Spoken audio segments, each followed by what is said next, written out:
My mom used to tell me stories about my grandpa when I was a child, about how he began with nothing and created a business that might have provided for us forever. However, we never saw any of it. It wasn't until I was older and could comprehend the chaos around his will that I truly understood why. My mom once stated, "Eliza, your grandpa was a tough nut on a cold night." We were drinking mugs of lukewarm tea while seated at our tiny kitchen table. The landlord took a while to fix the heater once it broke again. He simply thought that money should be earned rather than given. Then why did he interrupt us? He expected you to handle his finances, didn't he? I asked, attempting to avoid seeming resentful. With a sigh, Mom traced the steam rising from her cup with her eyes. I wasn't supposed to handle it. He came up with a wild notion of writing a will that would only distribute his riches to someone who achieved success on their own. In their business, at least 500,000. I whispered, "That's just cruel." A game created by a man who valued money over his family sounded like a ridiculous notion. Mom went on, "It was his way or the highway." He essentially disowned me when I disagreed with him. Said that I could earn my way without his assistance if I was good. I kept thinking about how unjust everything was. While someone else was enjoying what should have been ours, we were scrounging and conserving every penny. I've always had a talent for seeing an opportunity to profit. On hot summer days, I would set up a lemonade shop at the nearby golf course. 50 cents a cup. I would shout and wave to the golfers who were thirsty. The pitch from a freckled child with a pitcher was too strong for them to ignore. "You sure know how to hustle, kiddo," said Hank, an elderly golfer, laughing as he gave me my change. "Keep that up, and you'll be a tycoon one day." I smiled and put the money in my pocket. I would reply, "Just saving up for something big," because I was constantly thinking about the next big thing. It wasn't just lemonade either. Using beads I found at the dollar shop, I strung together handmade bracelets and baubles. Everywhere I could, including at school functions, neighborhood block parties, and even in the front yard during garage sales, I sold them. Trading seemed natural, like if I was destined to do it, and it was more than simply enjoyable. My mom used to joke to her friends, "Eliza's got her own little business empire going," but there was a tinge of pride in her voice that gave me a slight boost in confidence. However, what truly stood out was the stitching. It felt like all of my Christmases had arrived at once when I was able to purchase that vintage sewing machine at a yard sale. It was difficult for me to learn how to sew. The online instructions weren't always clear, and the machine was erratic, particularly when the internet connection was intermittent. However, I persisted. Before long, I was transforming plain clothes from the thrift shop into stylish ensembles. "Eliza, is that the same shirt you wore last week?" One day, Sarah spotted me at my locker and scoffed. "Looks different." "Yes, gave it a little makeover," I remarked nonchalantly as I closed my locker. "You need to give it a go sometime. It might help you feel better." A few other females stayed behind, but she sneered and marched off. "What you did with your shirt was absolutely awesome." With a bashful grin on her lips, one of them said, "Could you do mine?" "Of course." With pride in my heart, I said, "Bring it tomorrow." After word spread, I started accepting bespoke orders. It was no longer simply pocket money. It was serious business. People were willing to pay a high price for originality, which I was all too glad to supply. I carried my most recent masterpieces to the neighborhood street festival one lovely day. My pulse racing with the excitement of it all, I put out my clothes, set up a rickety table, and waited. "You think people will buy these?" My friend Mike looked at the onlookers doubtfully and questioned. "They'd be crazy not to," I said with a growing sense of certainty. And they did. They crowded my table. I hardly had time to pick up the cash and deliver the clothing. A man with his car keys jangling in his palm came up among the confusion. "Hey, a block away from here, my car broke down. I saw your booth. This stuff is yours," he said, gesturing to my improvised exhibit. Yes, everything was produced by myself. "While you wait for a Tao, do you need anything to do?" I gave him a shirt and joked. He chuckled, a real laugh that made his head pop back. "Actually, I was wondering if you'd do men's stuff too," he said. "Sure do," I said, taking out a couple of the bits I had tried. After glancing over them, he gave me a curious glance. "You're talented. Have you considered turning this into a legitimate business?" "Every day," I said without a pause. His grin got bigger. "I'm Jack, by the way." "Eliza," I replied, sensing the gravity of the situation as I shook his hand. This seemed like a portal swinging wide open. It wasn't simply another transaction. I tallied the money as the day came to an end, feeling a wave of satisfaction. One stitch at a time, I was making it happen. This was it. Mike replied, "Told you they'd love your stuff," while assisting me with packing. "Yes, you were right," I said, my smile uncontrollable. "Looks like I might just make that 500,000 mark after all." Things started off more quickly than I had anticipated when Jack and I met at the fair. He was different from the men I knew. He was from a wealthy family, but when you were with him, you forgot about it. He seemed carefree. He was always making plans and smiling. We began spending more time together, and soon we were in a committed relationship. He once said, "Eliza, I think it's time you met my parents." Just thinking about it made my stomach turn. I was aware that his parents were old money, the sort that denigrated others like me. "Are you sure?" I asked, my voice tense. "I don't think they'll like me much."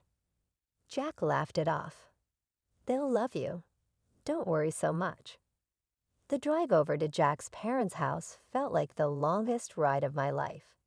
Jack kept talking about mundane stuff, probably trying to ease the tension, but my stomach was in knots. We turned into a long driveway, and there it was, a massive house that looked more like a museum than a home. We walked up to the grand entrance, and the door swung open before we could even knock. There stood Jack's mom, Mrs. Thompson, dressed impeccably in a way that made me feel underdressed instantly, despite my careful choice of outfit. "Jack, darling," she exclaimed, pulling him into a hug, then turned to me with a polite smile that didn't reach her eyes. "And you must be Eliza. We've heard so much about you." Her words sounded warm, but her tone was anything but. I forced a smile. "Thank you for having me, Mrs. Thompson." Jack led me inside, and that's when Mr. Thompson appeared. He was a tall, stern-looking man with a firm handshake that felt more like a test than a greeting. "Eliza, a pleasure," he said, his voice deep and unemotional. We moved into the living room, which was as grand and cold as the rest of the house. Everything felt stiff and formal. We made small talk, or at least they did. I mostly nodded and smiled, feeling out of my depth. Dinner was served in a dining room straight out of a magazine, with crystal and fine china that looked like it should be locked up in a display case, not used for eating. We sat down, and that's when the real interrogation began. "So, Eliza, Jack tells us you're into fashion design." Mr. Thompson began, eyeing me like I was a problem he needed to figure out. "Yes, I run a small business." "I design and sell clothing," I responded, trying to keep my voice steady.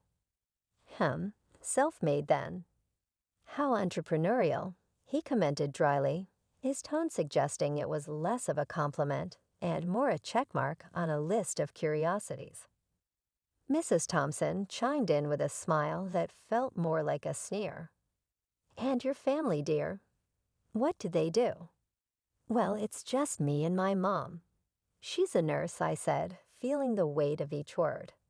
Oh, I see, Mrs. Thompson replied, exchanging a glance with her husband that I couldn't quite read. The conversation stumbled along until coffee was served. Then Mrs. Thompson's polite mask slipped. Elisa, I must be honest. We have certain hopes for Jack, and his partner's background is important to us. It's essential for maintaining the family's reputation and legacy. Finally, she put her fork down and said flatly, well, it's clear you've done quite a bit despite your background, but I don't think you're suitable for our son. I'm afraid her words hit like a slap. I sat there stunned as she got up from the table. I won't waste more time here, she declared, and left the room without another word. Jack was quick to comfort me, his face flushed with embarrassment. Elisa, please don't take it to heart. She said in her ways. It was tough to swallow. The evening had turned into a stark display of where I stood with his family. Despite Jack's reassurances, the shadow of that dinner lingered, casting a cold shadow over what should have been a happy milestone. The engagement happened despite the frosty atmosphere at dinner that night at Jack's parents' house. His folks made it clear they weren't thrilled, but Jack went ahead with the proposal.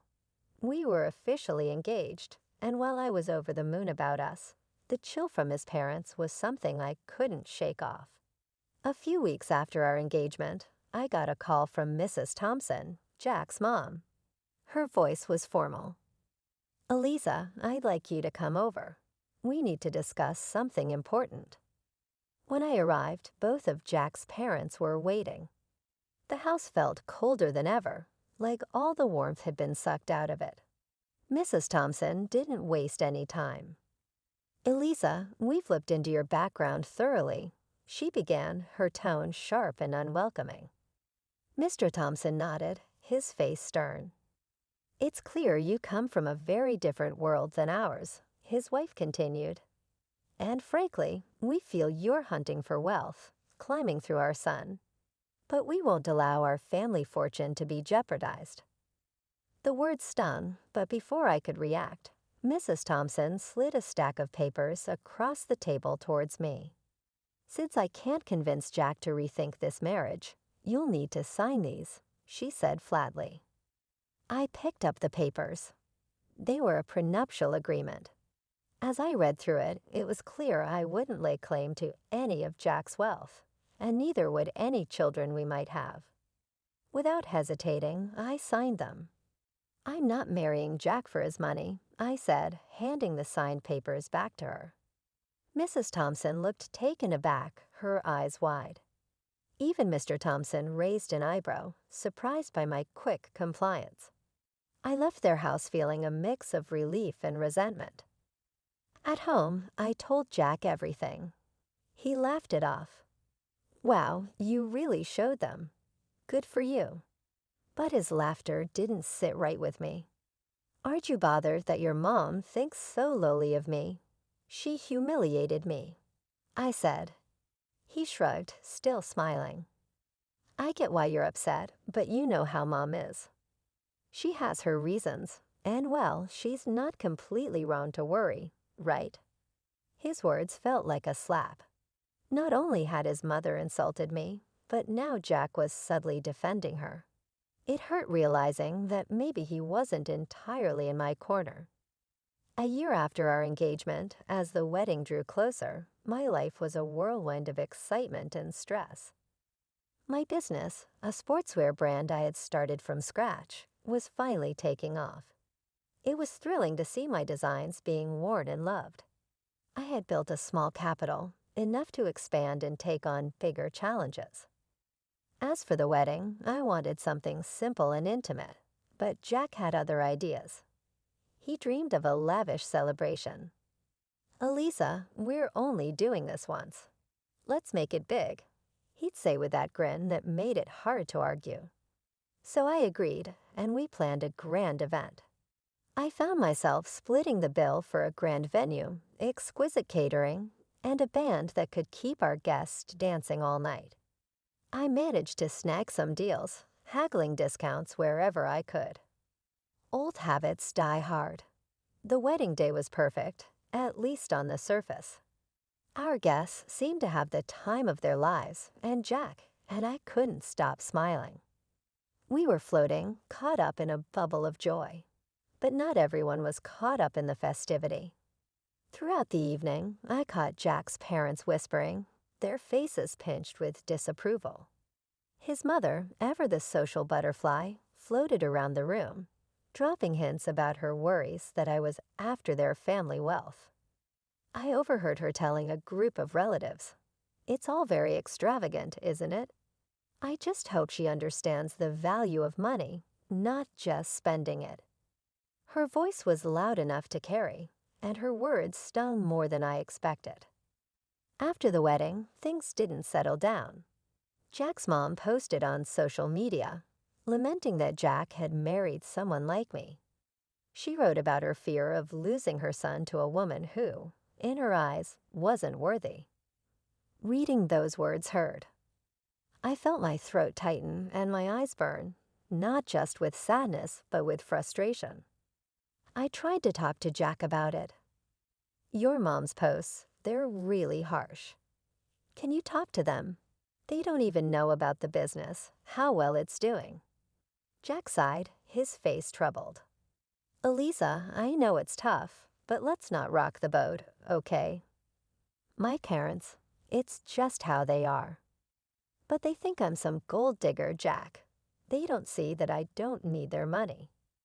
He pulled me close, his voice soothing. I know, but let's just ignore it for now. They'll come around. They just need time to see what I see. I nodded, not convinced but exhausted from the argument. I agreed to let it go, not because I thought he was right, but because I was too tired to fight. It was easier to focus on my business, pouring my energy into something positive, something that was mine. Despite the personal turmoil, my business kept growing.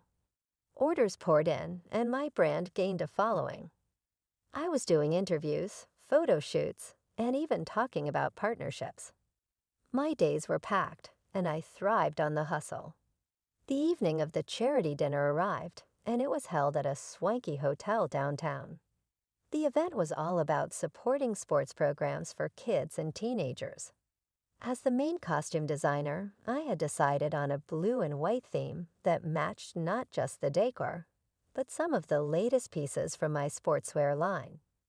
Jack and I walked into the grand hall, a room buzzing with well-dressed guests and shimmering lights. I was nervous but excited to see my design showcased in such a grand setting. That excitement quickly soured when we spotted his parents across the room. Their cold stares cut right through the warmth of the bustling crowd. Jack noticed but said nothing, and their blatant disregard stung me deeply. But I bit my lip and kept walking. As guests began to arrive, I circulated the room, chatting and networking. Jack was by my side, his usual charming self, but I could tell he was a bit overwhelmed by the scale of the event. "You're really pulling out all the stops, huh?" Jack commented as we watched the crowd from a distance. "Go big or go home," I replied with a wink. "Elisa, you've outdone yourself," a familiar voice said from behind me. Turning around, I saw a local sports celebrity who'd worn my designs before. "These uniforms are fantastic." "Thanks so much." "Enjoy the evening," I smiled, handing them a business card. "Let's catch up soon." The event was buzzing, the atmosphere electric with enthusiasm and goodwill. Then the moment of truth arrived. The host took to the stage to thank the sponsors, and my heart raced as he started to speak. We hadn't been seated long when the evening's presenter took the stage to kick off the event. The atmosphere was lively, filled with applause and cheer, until it came time to thank the sponsors. My heart raced with pride and anxiety as my name was announced as one of the main contributors. I'd like to extend a special thank you to Elisa, whose generous donation of over $300,000 made tonight possible. The presenter boomed through the microphone. The room erupted in applause, but it was abruptly pierced by a shriek from Mrs. Thompson, Jack's mother. "Absolutely not," she screamed, drawing the room into a shocked silence. She demanded a microphone, and once it was handed to her, she didn't hesitate. "This is preposterous. Elisa couldn't possibly afford this. She's nothing but a poor beggar using my son's money. She's a cunning predator sneaking into our family to bankrupt us." Her words echoed through the hall, venomous and loud. The presenter, taken aback, composed himself quickly, but the damage was done. "Mrs. Thompson, I assure you, you are mistaken. Elisa's company is extremely successful and fully capable of such generosity. I know this firsthand." The crowd murmured, the tension palpable. Then, in an unexpected move, the presenter passed the microphone to Jack, hoping for him to clear the air. Jack's face was a mix of embarrassment and conflict. He glanced at his parents, then at me. His voice was barely a whisper as he spoke into the mic. "I have nothing to say," he muttered, and with that, he walked over to his parents, leaving me standing alone amidst a sea of whispers. The weight of the moment settled heavy on my shoulders. I felt exposed and humiliated, not just by the accusations, but by Jack's refusal to defend me, to affirm the truth about my success. The pride I had felt in my contribution was tarnished, overshadowed by the drama unfolding around me. Stepping into the spotlight, I approached the microphone, my heart pounding, but my resolve clear. "Good evening, everyone. Thank you for being here tonight." I started, my voice steady despite the tumble of emotions. "Tonight, I'd like to share something very personal about my journey." The room fell silent, all attention on me. I started as a street entrepreneur, not just to make ends meet, but driven by a dream. That dream led to the creation of a sportswear brand that many of you know now.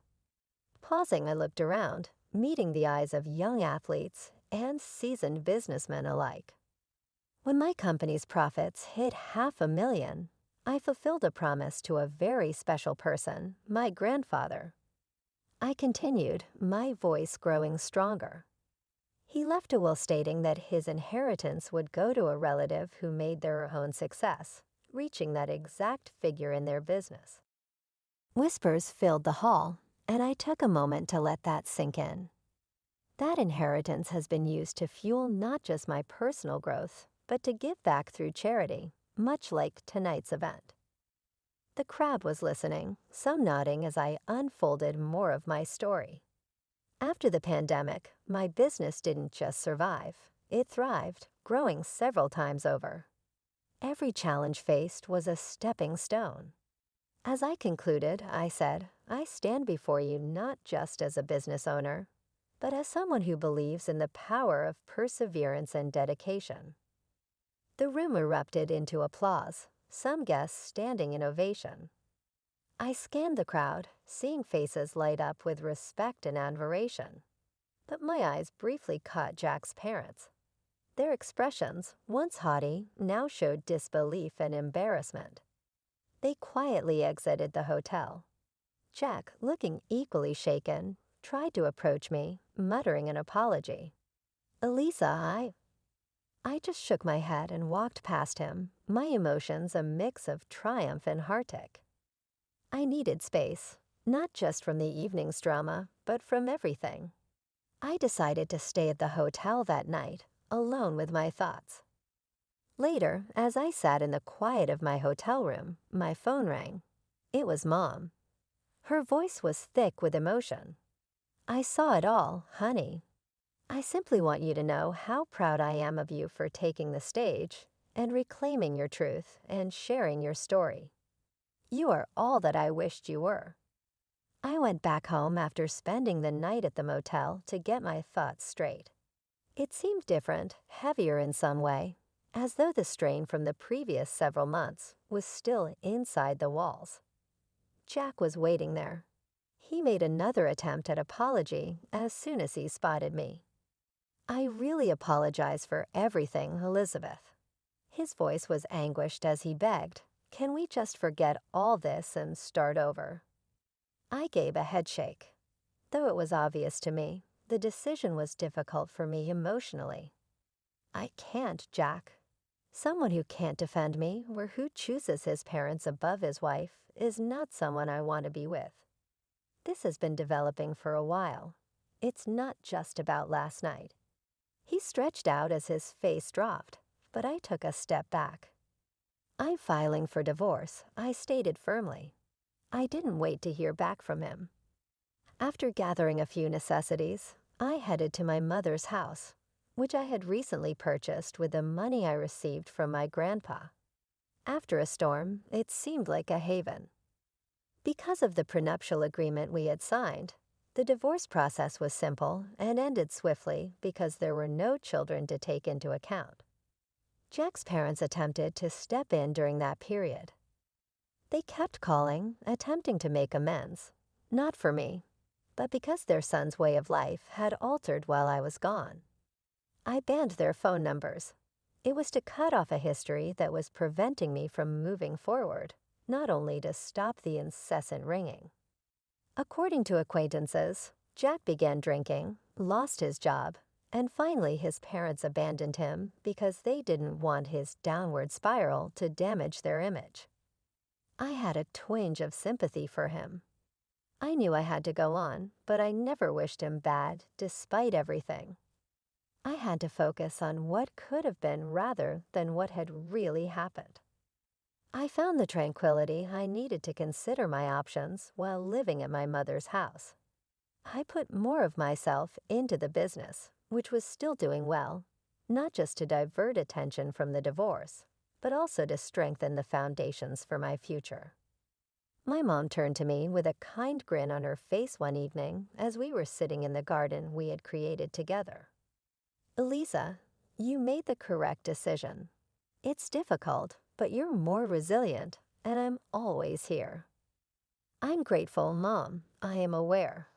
Feeling the weight of her support, I said, "It's just a lot to process." "As long as you keep in mind that you're creating, learning, and developing rather than just getting by." She squeezed my hand and murmured, "That's what matters." She was correct.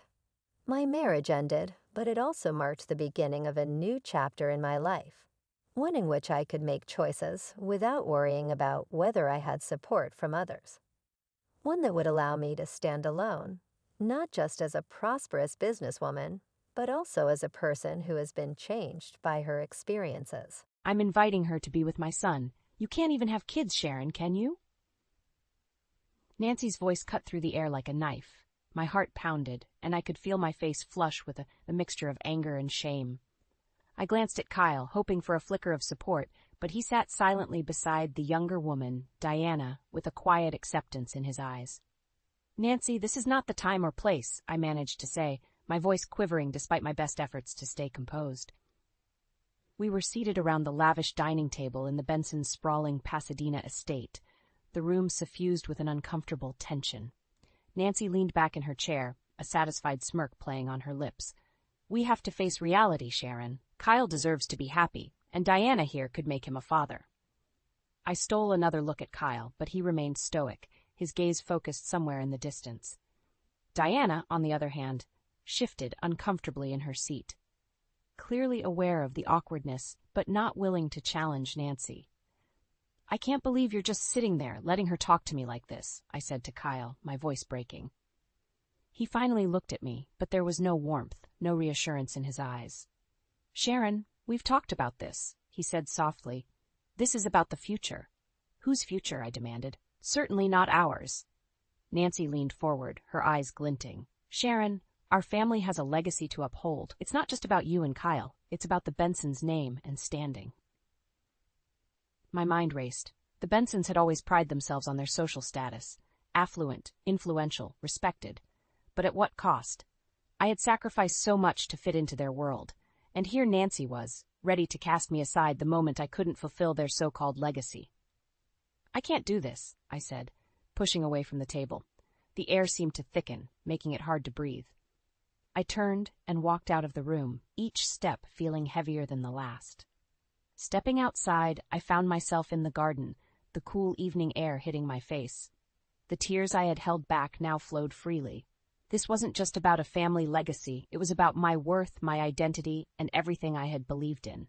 A moment later, I heard footsteps crunching on the gravel path behind me. I wiped my tears hastily, not wanting to look weak. Kyle appeared, his expression conflicted. "Sharon, please," he began. "Please what, Kyle?" I interrupted. "Please accept your mother's plan to replace me because I can't give her a grandchild?" "I don't know what you expect me to do," he said, frustration creeping into his voice. "Nancy's always been controlling, but she's also right about the pressure we're under." "She's tearing us apart, Kyle," I said, trying to make him see the reality. "Is this what you want, to replace me without even giving us a real chance?" He looked down, unable to meet my gaze. "I just want what's best for everyone." "You mean what's best for Nancy and her precious legacy," I spat. "But what about me, Kyle? What about us?" Kyle ran a hand through his hair, exasperated. "I don't know, Sharon. I'm just trying to navigate this the best I can." A bitter laugh escaped my lips.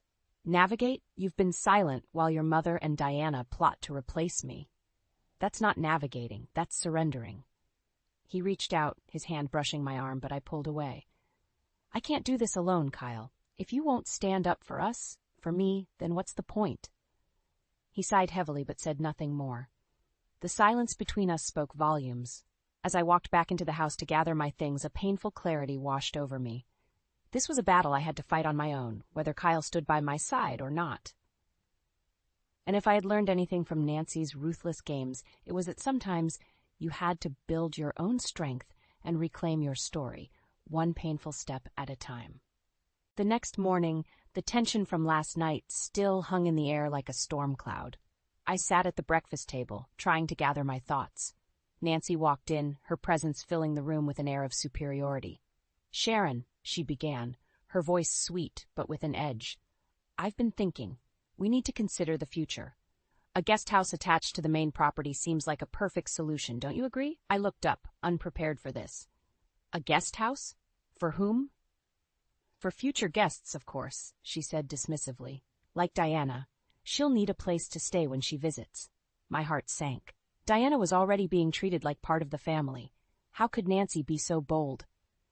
"And who will pay for this guest house?" I asked, my voice trembling with frustration. Nancy smiled, a predatory grin that made my blood boil. "We've already discussed it. You and Kyle will contribute significantly. After all, it's for the future of the family." "Discussed it?" I asked, my voice rising. "Kyle never mentioned this to me." Nancy cocked her head, feigning innocence. "Oh, he didn't? Maybe he thought you'd be against it." I clenched my fists under the table. This was another scheme to undermine me, to chip away at my role in this family. Kyle walked in and sensed the tension immediately. "What's going on?" he asked, looking between Nancy and me. "Your mother seems to think we should build a guest house," I said, my voice barely controlled. "Oh, right," Kyle said, avoiding my eyes. I thought I told you." "No, Kyle, you didn't." Frustration and hurt welled up inside me. "When did you decide this without me?" "Sharon, it's not a big deal," Kyle replied weakly. "It's just a guest house." "Not a big deal." I stood up, trying to keep my voice steady. "This isn't about a guest house. It's about you letting your mother control our lives. Our future." Nancy watched with a smug expression, reveling in the chaos she'd sown. "Now, Sharon, let's not be dramatic. It's just practical." "Practical?" I repeated, incredulous. "Or just another way to push me out?" Kyle sighed, rubbing his temples. "Can't we just talk about this calmly?" I shook my head in disbelief. "There's nothing left to talk about if you're not willing to stand up for us, for me." The room fell silent. I looked at Kyle, hoping against hope he would finally stand by my side. But his silence was louder than any words he could have spoken. "Fine," I said, my voice breaking. "If that's how you feel, then do whatever you want. But don't expect my help either financially or emotionally." Turning on my heel, I walked out of the room, the weight of betrayal heavier than ever. With each step, my resolve hardened. If Nancy wanted a fight, she would get one, and this time I wouldn't be the one to back down. Weeks passed by, filled with an uneasy silence between Kyle and me. We spoke only when necessary, the house echoing with unspoken words and unresolved tension. Nancy continued her schemes, now more brazen with Diana's frequent visits. One morning, as I stood in the kitchen making coffee, I felt an odd sensation. Dizzy, I grabbed the counter for support. The room spun and nausea welled up inside me. I took a deep breath, hoping it would pass, but it didn't. Later that day, I decided to see my doctor. Sitting in the sterile room, I felt a mix of dread and hope. Was it possible that? Dr. Harris walked in with a smile. "Sharon, I have some news for you. You're pregnant." The words took a moment to sink in. Pregnant. After all the turmoil, this news felt like a beacon of hope. Back home, I found Kyle in his office. "Kyle, we need to talk," I said, my voice unsteady with excitement. He looked up wary. "What is it, Sharon?" "I'm pregnant," I said, unable to keep the smile off my face. For a moment, I saw a flicker of emotion pass through his eyes. Relief? Happiness? I couldn't tell. That's great news," he said finally, but his tone lacked the enthusiasm I'd hoped for. "We're going to have a baby, Kyle. This changes everything," I said, hoping he would understand the significance. "Yeah, it does," he agreed, but the words seemed hollow. News of the pregnancy spread quickly. Nancy was surprisingly elated, her demeanor suddenly softer. "Sharon, darling, this is wonderful news," she said, her voice dripping with false sweetness. "A baby changes everything. Our legacy is secure." I should have been thrilled by her approval, but instead, a cold shiver ran down my spine. Nancy's plans were always self-serving. As the months passed, Nancy's manipulations grew subtler but more invasive. She constantly hinted at how Kyle should think about the future, about the baby's role within the family. It was clear she saw the baby as another pawn in her games. One evening, I overheard a conversation between Nancy and Kyle in the living room. "Kyle, you must ensure Sharon is on board with our plans for the baby. We need to think about the Bensons' future," she said. Kyle sighed. "Mom, Sharon's been through enough. Can't we just be happy and support her?" Nancy's voice hardened. "Support her? This isn't just about her. The baby is our future. Sharon needs to fall in line with that." That was the last straw. I stepped into the room, my anger boiling over. "Nancy, this baby is our child, not a bargaining chip for your legacy." Nancy's eyes narrowed, but she maintained her composure. "I am thinking of the family, Sharon. Don't forget, you're part of this family too." "I haven't forgotten," I replied coldly.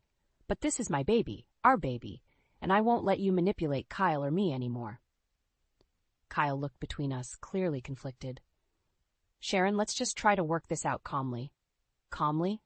I repeated, unable to contain my frustration. "How can I be calm when your mother is trying to control every aspect of our lives?" Nancy's facade dropped, her true nature revealing itself. "Perhaps if you were more cooperative, things would be easier for everyone." "I think it's time you leave," I said, my voice firm. "You've meddled enough in our lives. This is our family, and we'll make our own decisions." Nancy's expression hardened, but she said nothing as she turned and left. Kyle looked at me, torn. "Sharon, I don't know what to do." "Support me," I said, tears welling up. "Support our baby. Stand by us, Kyle." He nodded slowly, and for the first time in months, I saw a glimmer of the man I once loved. But only time would tell if that glimmer could lead us through the shadows Nancy had cast over our lives. The days that followed were filled with cautious optimism. Nancy kept her distance, and Kyle made an effort to be more supportive. But the fragile peace didn't last long. One evening, as I was setting the table for dinner, a sharp pain shot through my abdomen. I gasped, clutching the edge of the table for support. Kyle rushed to my side. "Sharon, what's wrong?" "I don't know," I said, my voice strained. "It hurts, Kyle. It hurts so much." Panic set in as the pain intensified. Kyle helped me to the car, and we hurried to the hospital. Each minute felt like an eternity. At the hospital, the nurses quickly took me to a room. Kyle paced outside while I was examined, his face pale with worry. After what felt like hours, the doctor came out. Kyle approached him, anxiety etched on his face. "Doctor, is she all right? Is the baby okay?" The doctor's expression was grave. "I'm sorry, Mr. Benson. Your wife had a miscarriage." Kyle staggered, his world collapsing. I lay in the hospital bed, numb. The words echoed in my mind, but it didn't feel real. How could this happen? It wasn't fair. Back home, the grief was overwhelming. Kyle was distant, retreating into himself. I felt alone, abandoned in my sorrow. Nancy came over, her presence as unwelcome as ever. She didn't offer comfort. Instead, she sat with Kyle, discussing the future. "Kyle, we have to focus on what's next," she said, her voice calm. "You can't let this setback keep you from the big picture."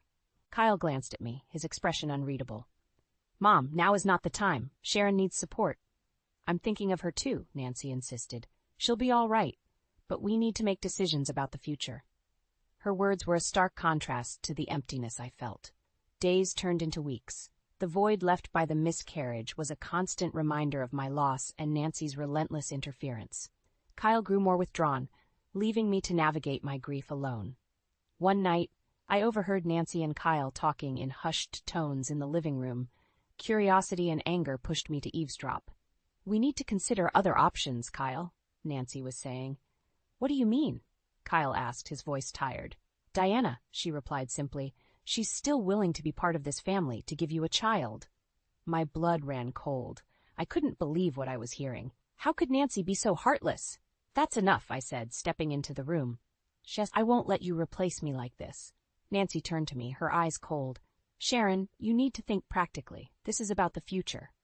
"No, Nancy," I said, my voice trembling with anger. "This is about your manipulation and control. You've already taken so much from me. I won't let you take Kyle too." Kyle looked helpless, caught between us. "Sharon, it's not what you think, isn't it?" I shot back. "You're discussing replacing me with Diana as if I'm some disposable object." Nancy stood up, her face a mask of determination. "You're being emotional. We need to move forward." "No," I said firmly. "If you continue down this path, you'll lose everything. This family isn't your puppet to control." Kyle finally spoke, his voice quiet but resolute.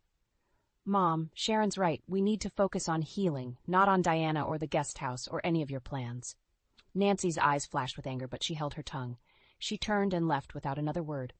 Kyle walked over to me, putting his arms around me. "I'm sorry, Sharon. I should have stood up to her sooner." Tears welled up in my eyes, but I nodded. "We need to be a team, Kyle. We need to fight for us." He held me tighter, a glimmer of hope sparking in the darkness. "I promise, Sharon, we'll get through this together." Despite my pain, a new resolve formed. This wasn't over. Not by a long shot. Nancy's manipulations had pushed us to the brink, but we would stand firm. The fight for our future had only just begun. Days turned into weeks, and the tension in the house became a constant presence. Kyle and I tried to rebuild our lives, but Nancy's presence was an ever-looming shadow. One evening, as I walked past the study, I heard voices. Curious, I paused. "Mom, this isn't the right time," Kyle was saying. "Time is exactly what we don't have," Nancy replied sharply. "Sharon isn't going to have another child, Kyle. We need to think about the future." My heart sank. She was relentless. "We need to give her some space, Mom," Kyle replied, but his voice lacked conviction. "No, we need to act now. Diana is ready to step in. She's been discreet, waiting in the wings," Nancy insisted. I couldn't listen any longer. I pushed open the door, anger boiling over. "How dare you, Nancy? How dare you plot behind my back?" Nancy turned to me, her face a cold mask. "Sharon, you need to accept reality. You can't provide what this family needs." "I won't let you replace me," I said, my voice trembling with fury. "This is my home, my marriage." Kyle looked stricken, caught between us again. "Sharon, please." "No, Kyle," I interrupted. "Your mother needs to understand that I won't be pushed out of the way." Nancy stepped forward, her eyes glinting with malice. "You're being irrational, Sharon. This is about family legacy, something you clearly don't understand." "I understand perfectly," I shot back. "You're using Diana to manipulate this family for your own ends." "She's what's best for this family," Nancy insisted. "No," I said, my voice firm. "Family is about love and support, not control and manipulation. You've poisoned this household with your schemes." Kyle finally spoke, his voice barely a whisper. "Mom, Sharon's right. We need to stop this." Nancy's face twisted with anger. "You're making a mistake, Kyle. A mistake that will destroy everything we've built." "I'd rather lose everything than keep living like this," Kyle said, his voice gaining strength. "Sharon and I will handle our lives without your interference." Nancy glared at him, then at me. "You'll regret this, both of you." She stormed out, leaving a heavy silence in her wake. I turned to Kyle, tears in my eyes. "Thank you." He nodded, his face a mix of sorrow and resolve. "It's time we take control of our lives, Sharon." The next morning, I made a decision. I couldn't continue living under Nancy's shadow. I needed to reclaim my independence and build a future free from her manipulations.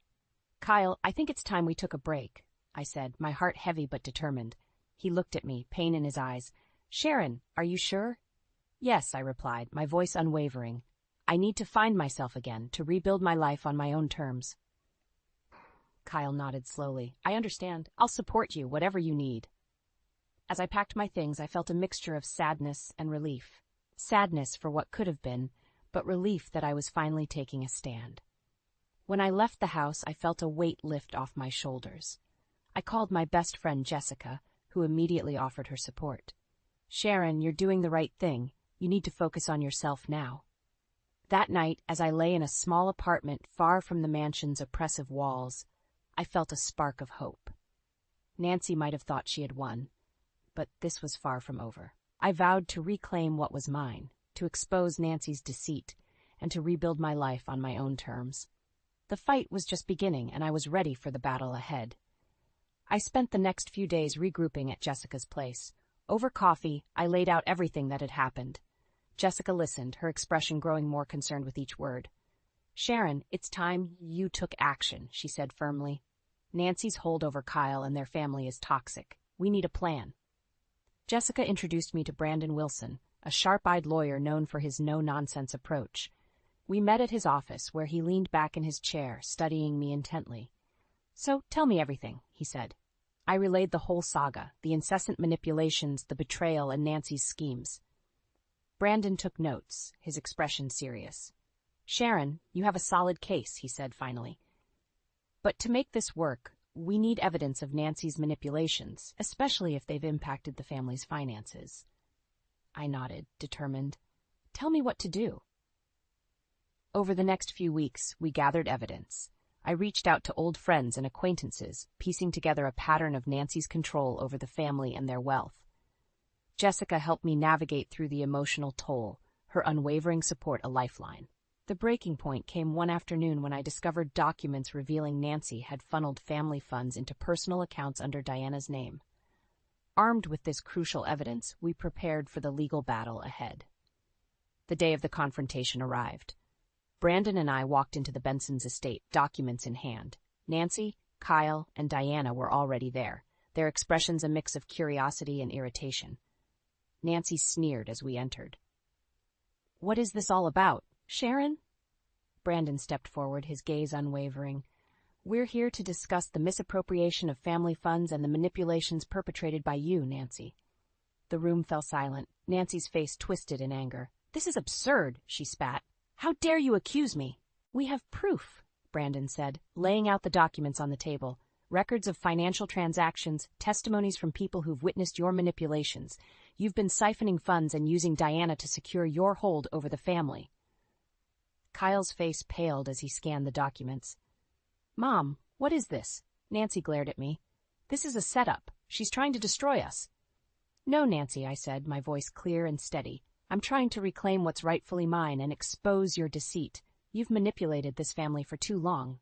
Kyle stumbled back, his world unraveling. "I can't believe this. Mom, how could you?" Nancy's facade finally cracked. "I did it for you, for the family." "At what cost?" Kyle shouted, anger and betrayal flashing in his eyes. "You've destroyed everything." Diana quietly slipped out, not wanting to be part of the downfall. Brandon gathered the documents, his expression satisfied. "This will hold up in court." Nancy slumped into a chair, deflated. "This wasn't supposed to happen." Kyle turned to me, his eyes filled with regret. "Sharon, I'm so sorry. I should have seen through her lies." I nodded, feeling a mix of relief and sorrow. "We have a long road ahead, Kyle, but we can rebuild." The legal battle that followed was intense. However, with Brandon's expertise and the irrefutable evidence, Nancy's hold over the family crumbled. The truth about her manipulations and misdeeds came to light, and she faced the consequences.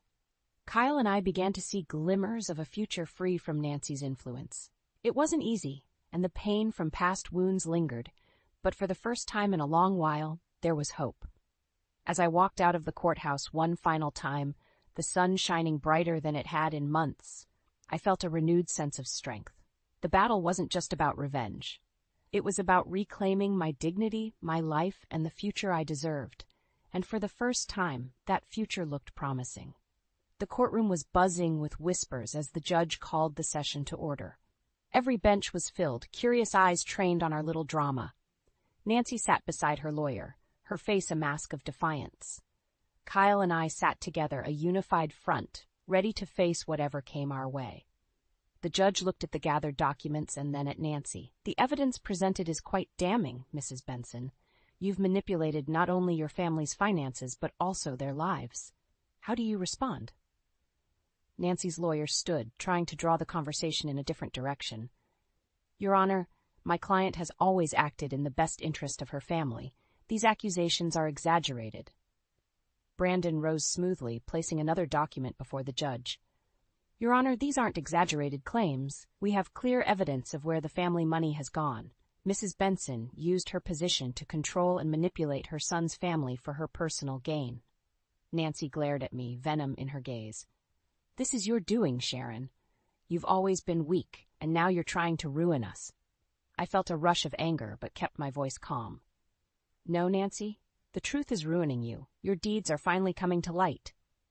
The judge signaled for silence and reviewed the documents again. "It appears the evidence is irrefutable. In light of these findings, this court rules in favor of Sharon Benson. Nancy Benson, you will be held accountable for your actions, including the financial restitution required." Nancy's face twisted in outrage. "This isn't over," she hissed, glaring at me. "You may have won this battle, but I won't let you ruin this family." Kyle, who had been silent throughout, finally spoke. "Mom, it's over. You need to accept the consequences of your actions. Stop this madness." Nancy looked at Kyle, her fury mixing with disbelief. "You're siding with her?" "I'm siding with the truth," Kyle replied firmly. "And it's time we all faced it." As we exited the courtroom, the media swarmed around us, cameras flashing and reporters shouting questions. Brandon guided us through the crowd, but not before I caught a glimpse of Nancy's face, a mixture of rage and defeat. The public reaction was swift. News of Nancy's manipulations spread through Pasadena's social circles like wildfire. Her fall from grace was rapid, ostracizing her from the society she once controlled with an iron fist.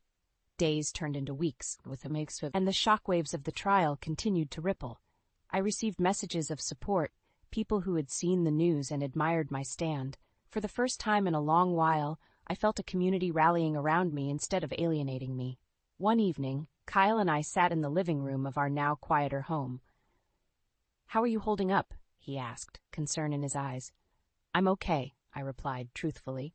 "For the first time in a while, I feel like I can breathe." Kyle nodded. "I'm sorry for everything, Sharon, for not seeing through Mom earlier, for not standing by you." I reached out and took his hand. "We can't change the past, Kyle, but we can build a better future, together." He smiled, relief evident on his face. "I'd like that." Our conversation was interrupted by a knock on the door. I opened it to find Diana standing there, looking nervous. "Diana?" I asked, surprised. "I just wanted to say goodbye," she said, shifting uneasily. "I'm leaving Pasadena. I can't stay here with everything that's happened." I nodded, feeling a strange sense of closure. "Take care, Diana. I hope you find peace." She gave a small smile and walked away, another piece of the past finally letting go. As I closed the door, I felt lighter, free from the chains of manipulation and deceit that had bound me for so long. The road ahead was still uncertain, but I knew one thing for sure.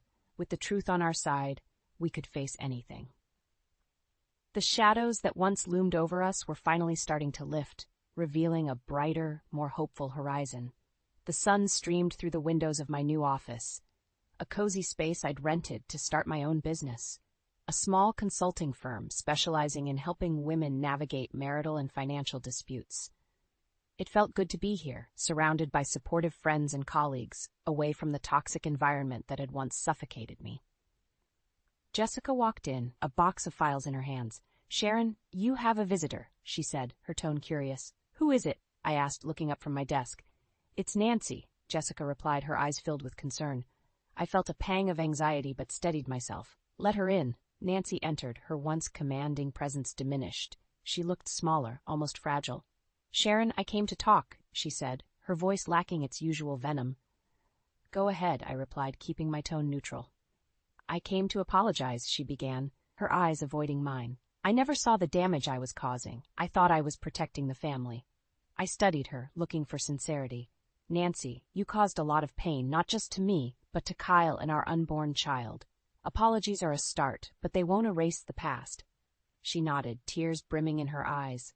I know. I've lost so much. My reputation, my family's trust. I just want to make amends. I took a deep breath. Nancy, making amends means accepting responsibility and letting go of control. Can you do that? She hesitated, but then nodded. I'm willing to try. I want to rebuild some semblance of a relationship with Kyle, and maybe, over time, with you too. I appreciate that, I said, feeling the weight of her words, but also understanding that trust would take time. Let's take it one step at a time. Nancy offered a weak smile. Thank you, Sharon. I'll let you get back to your work. After she left, Jessica came back in. That was unexpected, she remarked. Very, I agreed, but it felt like closure. The days turned into weeks, and slowly, life began to return to a new normal. Kyle and I worked hard to rebuild our relationship, focusing on open communication and mutual respect. Nancy kept her distance but made genuine efforts to change, attending therapy and slowly rebuilding trust with Kyle. One sunny afternoon, I received a call from Rebecca, Kyle's and my mutual friend. Sharon, I just wanted to say how proud I am of you, she said. You've become such a strong, independent woman. Everyone in Pasadena is talking about you, in a good way. Thank you, Rebecca, I replied, feeling a warmth spread through me. It means a lot. Kyle and I decided to host a small gathering to celebrate newfound peace and growth. Friends and family filled our home, laughter and conversation flowing easily. It felt surreal, but wonderful. At one point, I found myself standing alone, looking out into the garden. Kyle joined me, wrapping an arm around my shoulders. We've come a long way, haven't we? We have, I agreed, leaning into him. I'm proud of us. Jessica raised her glass for a toast. To Sharon and Kyle, for showing us that with truth, resilience, and love, we can overcome anything. The room erupted in cheers, and for the first time in a long while, I felt completely at peace.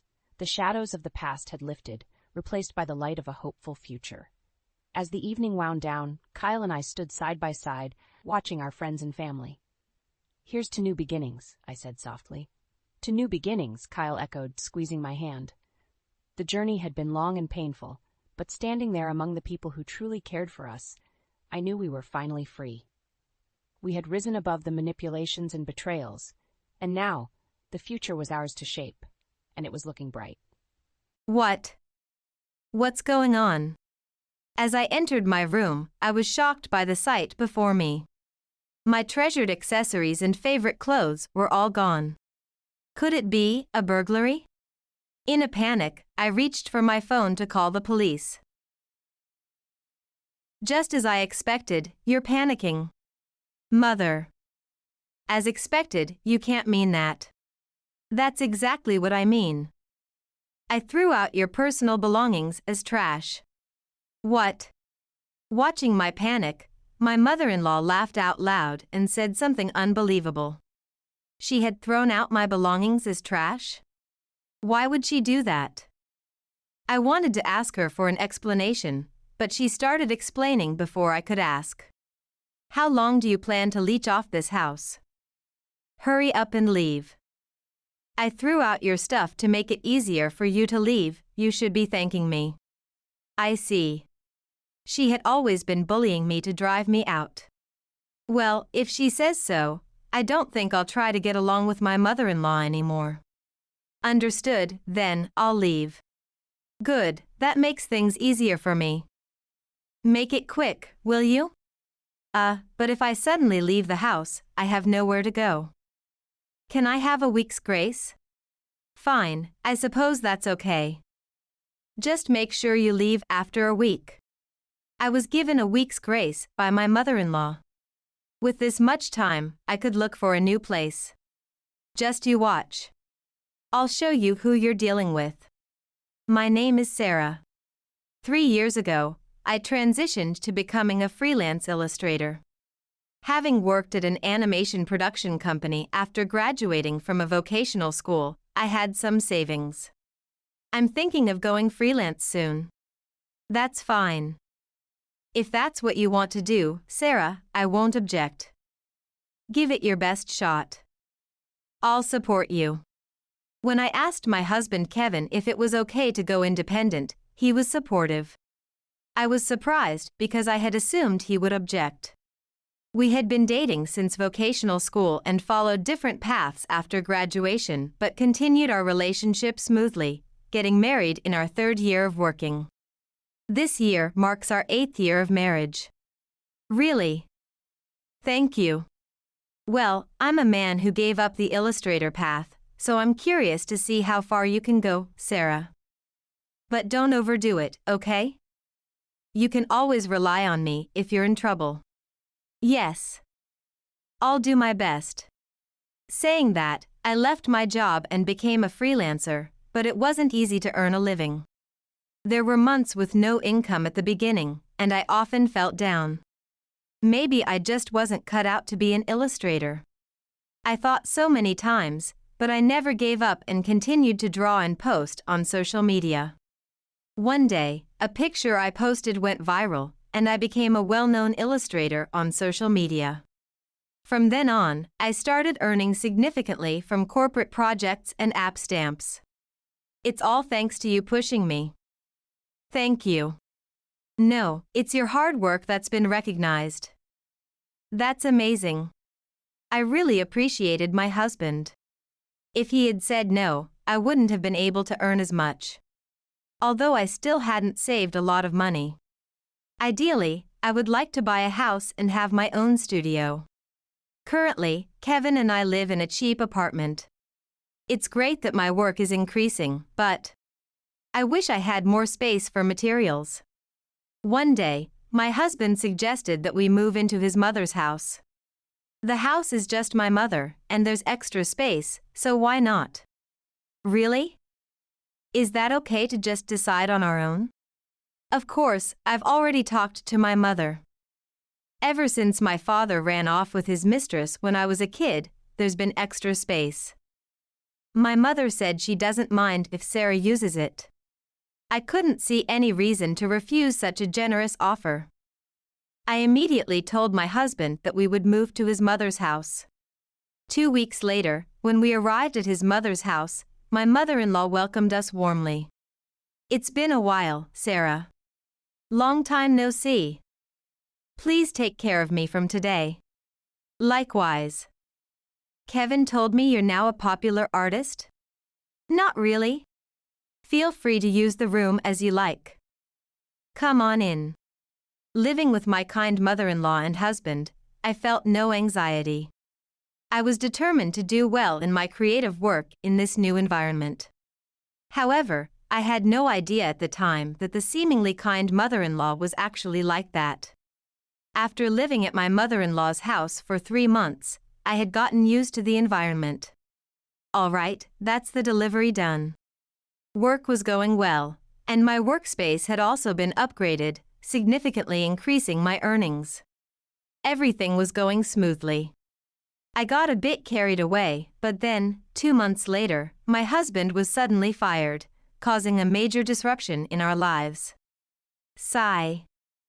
What should I do? As soon as he returned to his mother's house, my husband sighed and muttered.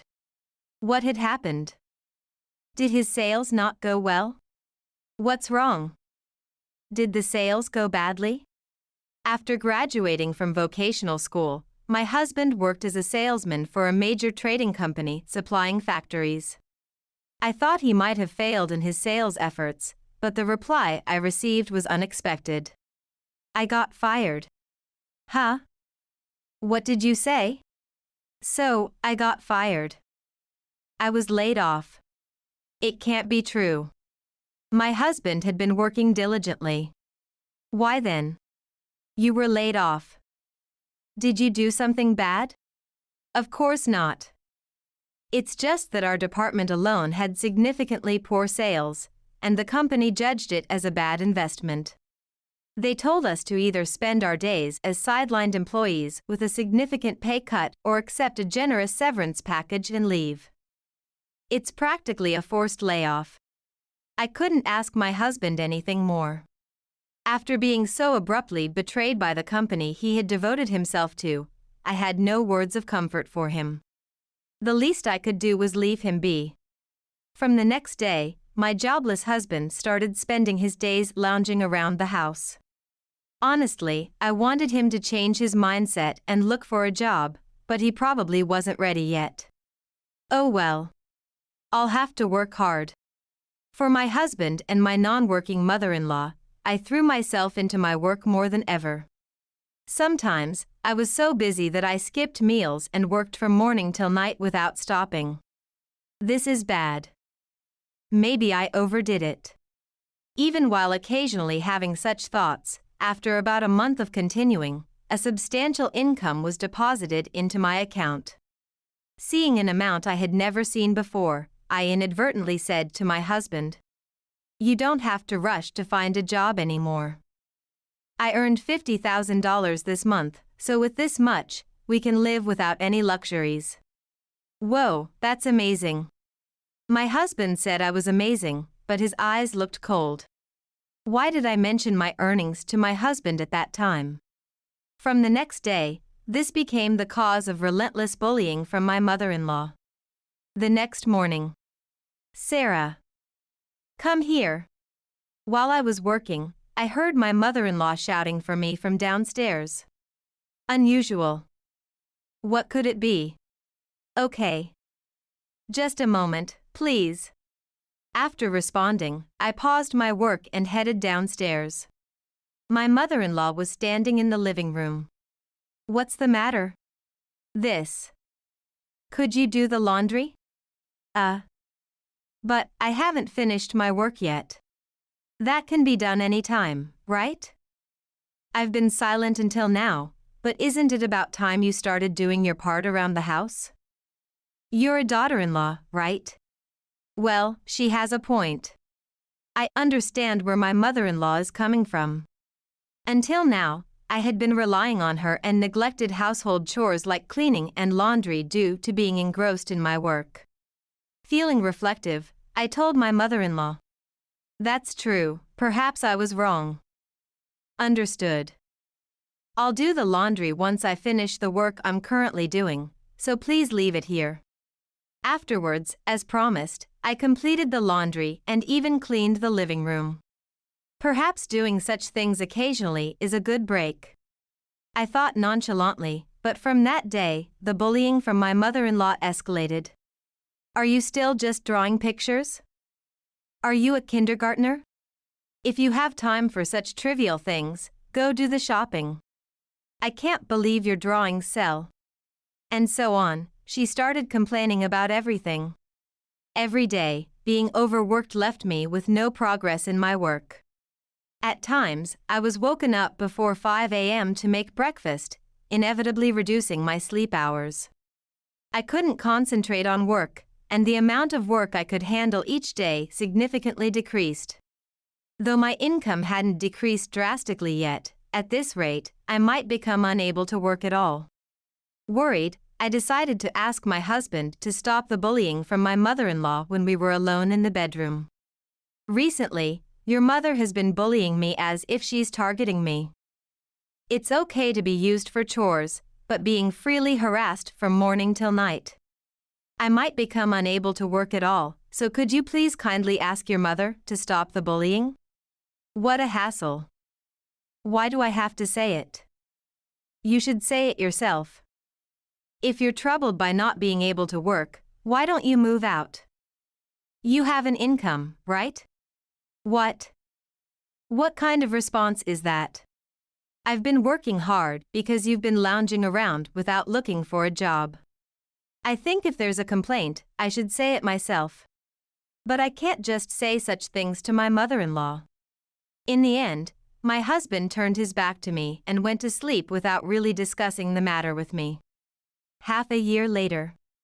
After enduring daily relentless bullying, I was mentally and physically exhausted. My husband still showed no intention of looking for a job. My pace of work had drastically decreased, and my earnings had dropped to less than half of my peak period. I'm so tired of this. That's what I thought, and before I knew it, I had left the house and arrived at a nearby park. I just sat on a bench doing nothing, but that alone was immensely soothing for me at the moment. About an hour might have passed. Feeling relaxed, I returned to my mother-in-law's house. I don't feel like working today. Maybe I'll take a nap. With that thought, I went back to my room and was stunned by the scene before me. What's going on? As I entered my room, I was shocked by the sight before me. My treasured accessories and favorite clothes were all gone. Could it be a burglary? In a panic, I reached for my phone to call the police. At that moment, my mother-in-law spoke up from behind me. Just as I expected, you're panicking. Mother. As expected, you can't mean that. That's exactly what I mean. I threw out your personal belongings as trash. What? Watching my panic, my mother-in-law laughed out loud and said something unbelievable. She had thrown out my belongings as trash? Why would she do that? I wanted to ask her for an explanation, but she started explaining before I could ask. How long do you plan to leech off this house? Hurry up and leave. I threw out your stuff to make it easier for you to leave, you should be thanking me. I see. She had always been bullying me to drive me out. Well, if she says so, I don't think I'll try to get along with my mother-in-law anymore. Understood, then, I'll leave. Good, that makes things easier for me. Make it quick, will you? But if I suddenly leave the house, I have nowhere to go. Can I have a week's grace? Fine, I suppose that's okay. Just make sure you leave after a week. I was given a week's grace by my mother-in-law. With this much time, I could look for a new place. Just you watch. I'll show you who you're dealing with. From the next day, I started looking for a new place to live. I considered a detached house, but despite my mother-in-law, I decided to move into a luxury high-rise apartment. Of course, I'm not taking my husband and mother-in-law with me. I have no desire to live with a man who relies on my earnings and does nothing but laze around. Although I haven't been earning much recently, I have saved up money from my past earnings. Using that money, I went to a real estate agent and signed a contract to purchase the high-rise apartment. Now, I can leave that house anytime I'm ready. And a week later, the day I finally left my mother-in-law's house, I broached the topic of divorce with my husband. Can you sign this? What is this? Can't you tell? It's a divorce paper. No. I understand that, but why all of a sudden? My husband was puzzled after being handed the divorce papers. At first, I felt sorry for you being laid off, and I pampered you, but you never seemed to want to look for a job, and you kept ignoring the fact that your mother was bullying me, right? If that's the case, there's no need for us to stay married. Maybe, but does getting a divorce mean I have to leave this house? Yes, that's right. I didn't tell you, but today, I'm leaving this house. Leaving. What about the house? You don't have anywhere to live, do you? Don't worry about that. I've already found my next place to live. If I don't like the bullying from my mother-in-law, he was the one who said to just move out, wasn't he? Are you really not going to regret getting divorced? Regret? Don't make me laugh. There's no way I'd do that. Besides, if I continued to live with you, I would surely regret that much more. I burst into laughter upon hearing my husband's question. Ah, well then, I understand. Reluctantly, my husband signed the divorce papers. Now, I don't need to support this man anymore. Next is the mother-in-law. Just before leaving the mother-in-law's house, I confronted her about why she had tormented me so much. It all started when I told my husband about my earnings. Surely, something about that must have displeased her. Thank you for everything until now, Mother. Yeah, I feel refreshed thinking I won't have to see your face anymore. By the way, why did you bully me so much? Oh, there's no deep reason. I just got annoyed that you were earning more than Kevin. I heard from him. At one point, you were making $50,000, weren't you? How dare you earn more than your husband? Normally, you should keep your income lower to save face for your husband. And he was paying the utilities for this house, right? He must have been using his savings to pay them since he lost his job. Unlike you, he's really a good kid. What an idiot. Was I bullied for such a silly reason? Moreover, it seems my mother-in-law is under the impression that my husband was paying for everything in this house. I'm looking forward to what happens after I leave. With a husband and mother-in-law who don't earn anything, they'll surely run into trouble soon. Though I thought that, I didn't say it. So that was your reason. I understand. A wife who can't support her husband will leave now. Goodbye. Leaving just those words behind, I left my mother-in-law's house. On the way to my new high-rise apartment, I stopped at the municipal office and submitted the divorce papers. Now, I have completely severed ties with my husband and mother-in-law. Even if they come begging, there's no way I'll take care of them. Upon arriving at my new place, I immediately began organizing my belongings. The room was spacious due to being in a luxury high-rise apartment, and I secured a considerably large space for my studio. All right. Time to work hard to make up for being disturbed before. After finishing up most of the unpacking, I immersed myself in work. A month later, a call came to my cell phone. Looking at it, I saw it was my ex-husband's name. What does he want now? Honestly, I was in the middle of work and initially ignored it, but he kept calling. Annoying. Losing my patience, I decided to answer. What? I'm busy. Sarah. Where are you now? Where? I'm at home, working. I want to talk about something. Can I come over to your house? Huh? I really don't have anything to talk about with you. Why should I have to meet with you? What a hassle. Just as I was about to brush him off and hang up, I heard my mother-in-law's voice over the phone. Sarah. Long time no see. I'm really sorry, but could we possibly meet and talk? She had always been so domineering, but something seemed off now. She was being unusually humble in asking for a meeting. Reluctantly moved by her serious tone, I agreed to meet. Fine. I'll meet with you, but it's too much trouble to go out, so can you come here? I'll send the location to Kevin. I said that and hung up the phone. Still, I wondered what could be so important that we needed to meet. I pondered this as I resumed my work. 30 minutes later, my home's intercom rang. It seems they had arrived. Yes? We're here. And this place, it's incredible. Did you come here to chat? If so, go home. No, sorry. Please let us in. Though I saw them through the monitor, my ex-husband was there with my mother-in-law behind him. I unlocked the auto lock and invited them into my house. A little while later, the doorbell rang again. I'll open it.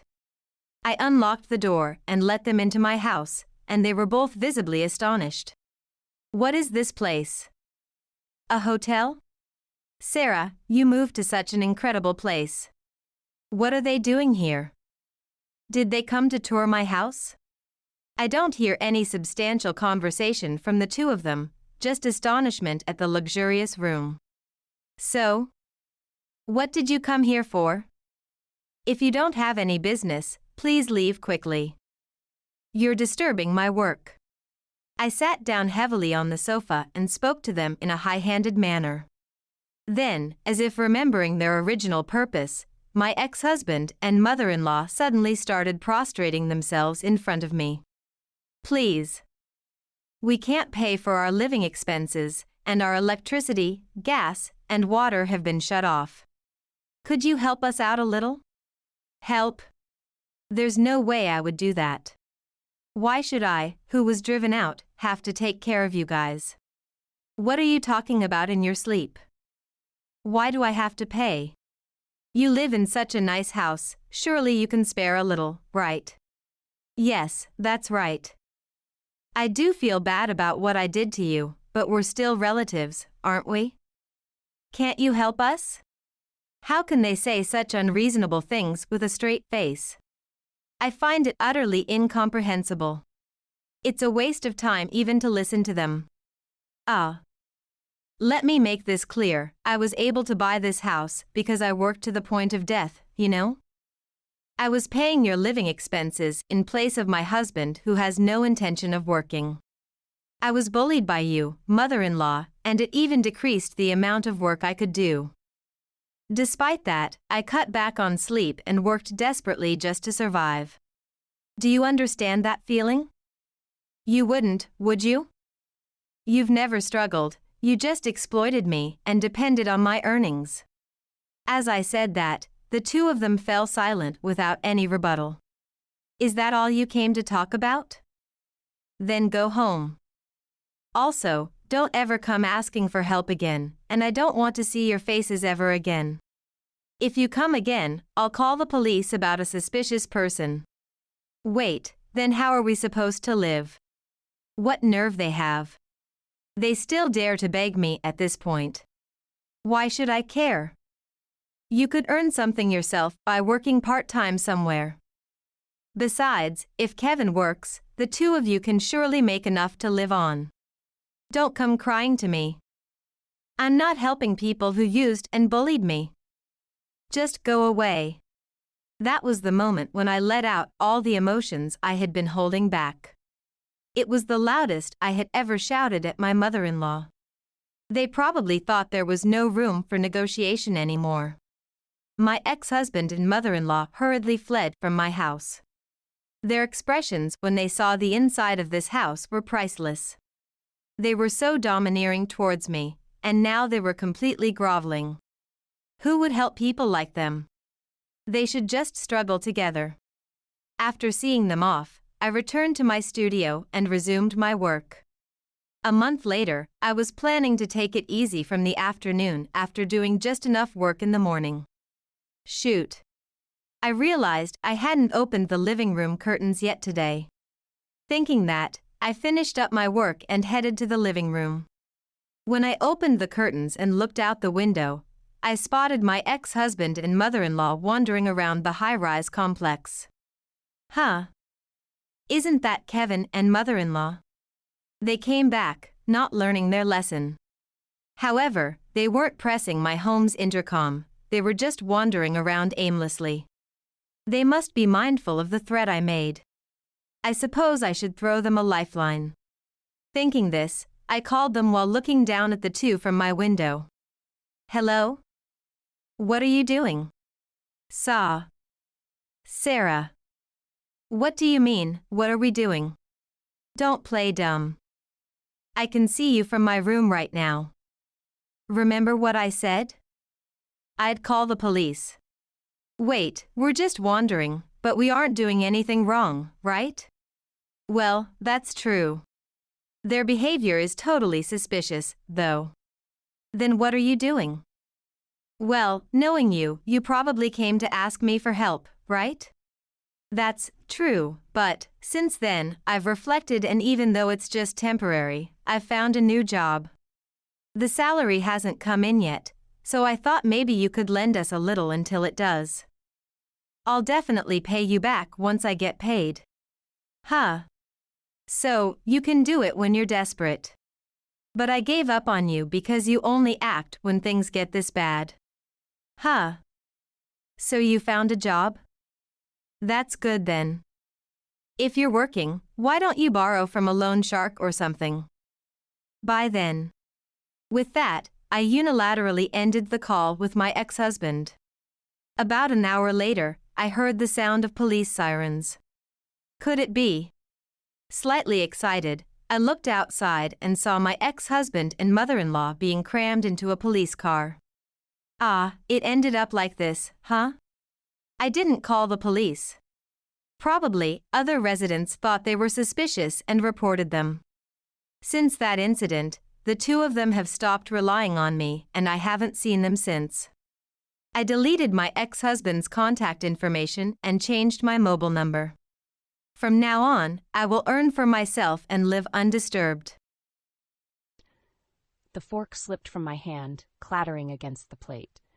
Clarissa's words hung in the air like a bad smell. I've decided to sell my house and move in with you all. It will be such a blessing to have the family under one roof again. My mother-in-law smiled that sickly sweet smile she always used when getting her way. Beckett sat frozen beside me, his brow furrowed. Finn stared down at his half-eaten meatloaf, mercifully oblivious to the bombshell Clarissa had just dropped. "That's quite a decision, Mother," Beckett finally managed. "Don't you think you should have discussed it with us first?" Clarissa waved a ringed hand. "Oh, I didn't want to burden you both with it until I'd made up my mind. This way it's settled. No need for any fusses." My heart pounded as her real message sank in. She would be immovable on this, as she always was. Steam-rolling her way into our lives, consequences be damned. "I appreciate your, consideration," I said carefully. "But Beckett and I will need to discuss what that would look like for our family. There are a lot of factors to work through." Clarissa fixed me with a pointed look. "Like what, dear?" "I'll have my own space, so no inconvenience on your end. I simply want to be closer to my grandchild and spend my twilight years surrounded by loved ones. Surely you can't object to that?" The subtle condescension dripped from her tone. The implication that I would deprive her of family, of Finn, if I objected. Classic manipulation. "Mom," Beckett ran a hand over his face, "we can't make this decision right now at the dinner table." "Well, I don't see why not," Clarissa said airily. "I think we'd all sleep better with this settled, don't you?" She turned to Finn, her eyes going misty. "You'd love having your dear old grandma around every day, wouldn't you, sweetheart?" Finn looked up, puzzled. Sure, I guess." "There, you see, the matter is decided." She beamed at me triumphantly. My stomach twisted. I knew the reality. There would be no peaceful twilight years. This was about control, plain and simple. The start of her ultimate power play to run this household her way. I opened my mouth, ready to protest, to shut this down before it began.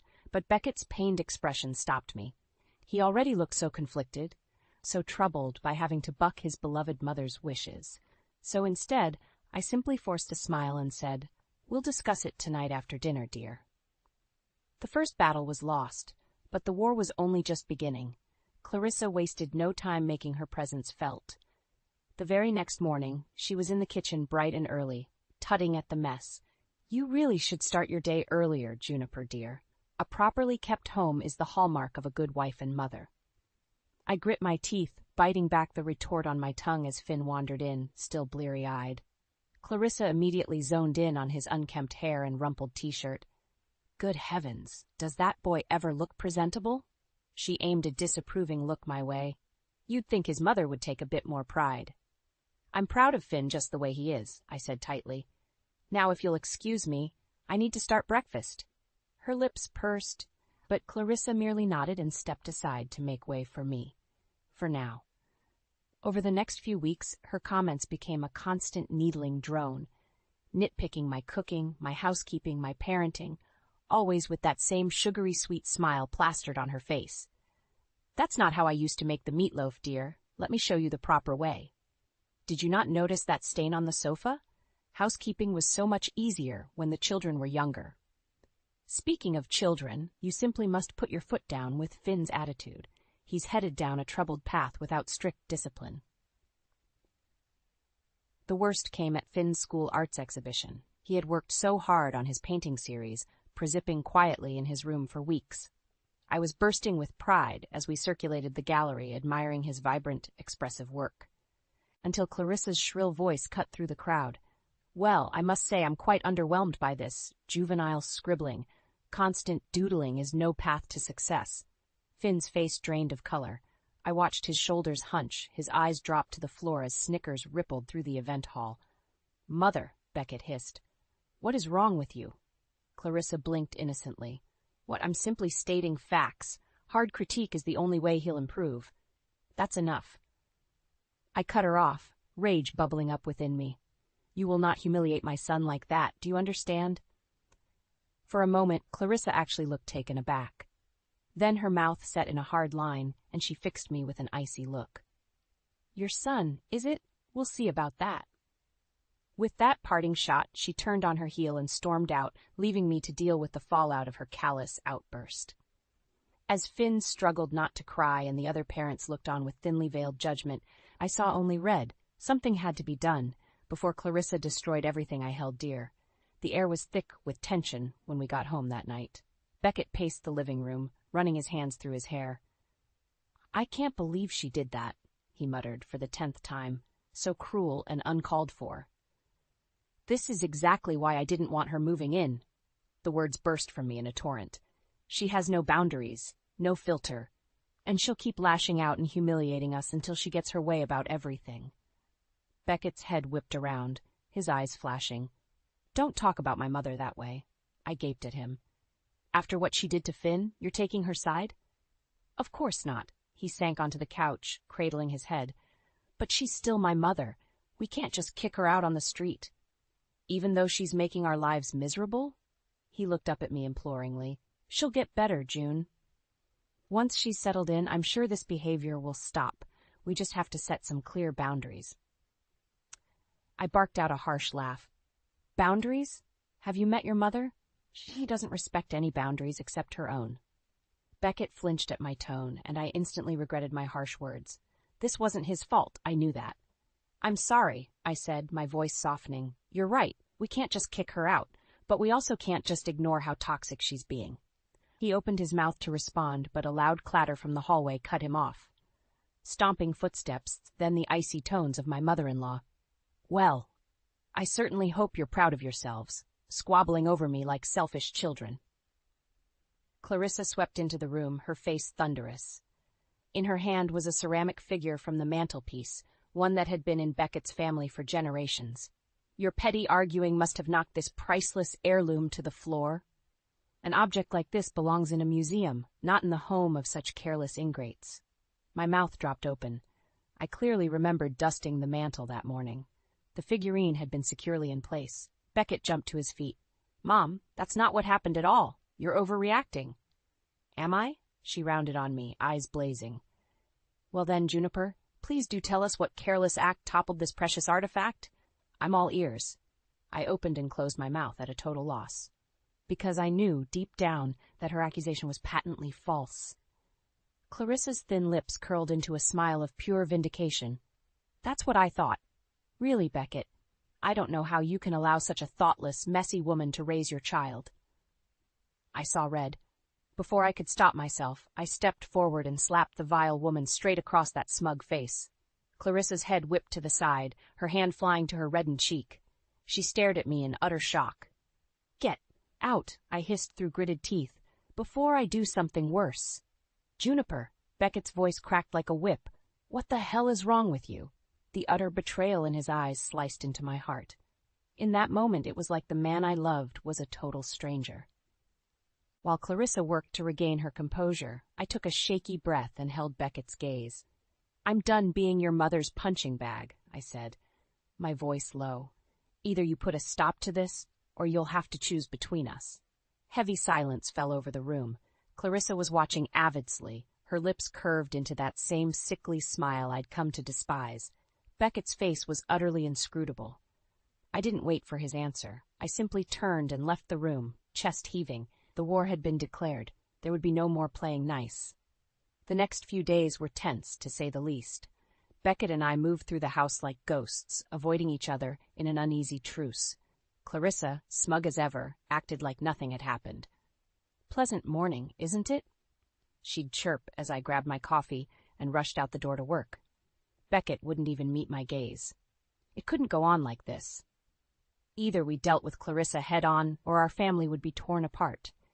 But I needed ammunition, a way to prove to Beckett just how vindictive and manipulative his mother truly was. That proof came from an unlikely source, Mrs. Pennington from next door. I was trimming the hedges when she popped her head over the fence. Everything okay, dear? You look simply haunted. I paused, struggling with how much to reveal. Before I could stop myself, it all came pouring out. Clarissa's cruelty, the wedge she was driving between Beckett and me, her deranged lies. Mrs. Pennington listened intently, clucking her tongue. I knew that woman was trouble from the moment she moved in. Mark my words, she's poison. My eyes widened. You've dealt with her before? In our neighborhood social club, she caused no end of dramatics. Mrs. Pennington's eyes narrowed. Kicked up an unholy fuss until she got her way about every little thing. Turned everyone against each other with her malicious gossip and lies. Why, by the time she left, the club was in utter shambles. I recognized the twisted genius of Clarissa's tactics all too clearly. Divide and conquer through relentless manipulation. If you've got recordings of her outrageous behavior, I'd be happy to corroborate your story, Mrs. Pennington added. My mind began whirling with the possibilities. I needed to gather evidence, proof that Clarissa's sugary words hid razor-sharp malice. That night, I dug out my old voice recorder and installed it in the living room, hitting record before the three of us sat down for an evening chat. My, what lovely curtains, Clarissa gushed as soon as we got settled. Though I do think the salmon shades would be more complimentary in this space. I tensed, ready for her to let the insults fly about my decorating skills, but she simply smiled placidly and took a long sip of tea. The jibes started small at first. Judgmental little quips about my cooking, my outfit, my rebellious views on parenting as compared to her traditionalist ways. Then, right on cue, Clarissa turned her focus onto Beckett. Really, dear, I'm a bit worried about this new project of yours at work. It all sounds so very risky. Perhaps you should have consulted me before pitching it to your bosses. Thanks for the concern, Mom, Beckett replied through gritted teeth, but I've got it handled, Clarissa tutted softly. Yes, well, we'll see, won't we? I simply worry you've bitten off more than you can chew. Juniper's influence doesn't exactly inspire confidence, if you know what I mean. You could have heard a pin drop. I glanced sidelong at Beckett, whose face was mottled red with barely contained rage. That's enough, Mother, he warned in a low growl. But Clarissa merely shrugged, a sly smile playing about her lips. I'm only speaking the truth, dear. Hours of recordings like these followed over the next few weeks, each one making my heart pound harder, my anger towards this vile woman growing. By the time I gathered the evidence and Mrs. Pennington's testimony, I was ready to unleash the full force of Clarissa's own depraved behavior right back at her. No more playing games. This ended now. I waited until Beckett was out running errands with Finn before calling Clarissa into the living room. She glided in, taking a seat with her usual breezy arrogance. What can I do for you, dear? Finally ready to accept my advice on redecorating this drab space? I took a deep breath to steady my nerves. Cut the act, Clarissa. I'm done playing games. Her eyes narrowed, but the smirk didn't leave her lips. Whatever do you mean? Instead of answering, I simply pressed play on the voice recorder. Her own shrill tones filled the room, spitting vicious remarks about Beckett's incompetence, insults about my failings as a wife and mother, nasty gossip designed to turn us against each other. Clarissa's face remained impassive as the recordings played, but I could see the muscle twitching in her jaw. When the litany of cruelty finally ended, she gave a simpering shrug. So I've made a few offhanded comments here and there. I was only trying to help guide you, make suggestions for your family's well-being. Don't insult my intelligence, I snapped. These were calculated attacks, meant to undermine me and drive a wedge between Beckett and me. Your little dominance games. Those beady eyes glinted with something like respect. Very perceptive of you, Juniper, though I'd have thought my motivations would be obvious from the start. I surged to my feet, fists clenched at my sides. Why, Clarissa? Why are you so hell-bent on destroying my family? She rose as well, lips curling into an oily smile. Because this was never about your family, you silly girl. It's about power, ensuring I have final say over everything in my twilight years. And you were the only one standing in my way. A chill ran down my spine, but I held her gaze steadily. Well, your little gambit stops right now. I'm done letting you manipulate and debase us. Oh? One sculpted eyebrow arched delicately. And just what are your terms for that, pray tell?